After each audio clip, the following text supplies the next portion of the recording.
പെരുമ്പലാവ് അൻസാർ സ്കൂളിലെ ലോക റെക്കോർഡ് 78ാം സ്വാതന്ത്ര്യ ദിനാഘോഷത്തിന്റെ ഭാഗമായി സ്കൂളിലെ വിദ്യാർത്ഥികളും അധ്യാപകരും ചേർന്ന് 5112 പേർ അണിനിരന്ന മനുഷ്യഭൂപടം largest human image of India's map കാറ്റഗറിയിൽ മഹാരാഷ്ട്ര ആസ്ഥാനമായ ടാലന്റ് റെക്കോർഡ് ബുക്കിന്റെ ലോക റെക്കോർഡിൽ ഇടം പിടിച്ചു.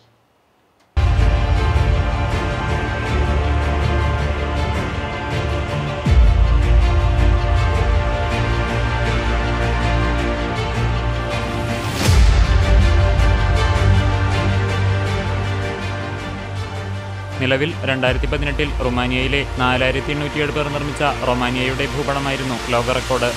അതാണ് അൻസാർ സ്കൂളിന്റെ ഉദ്യമത്തിലൂടെ പഴങ്കഥയായത്. Talent record certificate all Guinness record holders സംസ്ഥാന പ്രസിഡന്റ് ഗിന്നസ് സത്താറാദൂർ സ്കൂളിന് സമ്മാനിച്ചു. ടാലന്റ് ഒഫീഷ്യലുകളായ രക്ഷിത ജെയിൻ രാജസ്ഥാൻ, ഡോക്ടർ വിന്നർ ഷെരീഫ് എന്നിവർ നിരീക്ഷകരായിരുന്നു.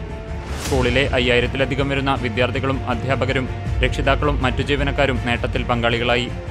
സ്കൂളിലെ ചിത്രകലാധ്യാപകനായ നൌഫാന്റെ നേതൃത്വത്തിൽ ചിത്രകലാധ്യാപകരാണ് 20,500 സ്ക്വയർ ഫീറ്റിലുള്ള ഇന്ത്യയുടെ മാപ്പ് സ്കൂൾ ഗ്രൗണ്ടിൽ തയ്യാറാക്കിയത്.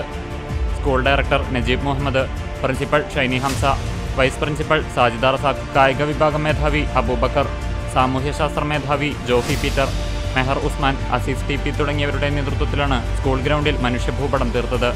സ്കൂൾ PTSC പ്രതിനിധികളും വിവിധ മേഖലകളിലുള്ളവരും ചടങ്ങിൽ പങ്കെടുത്തു.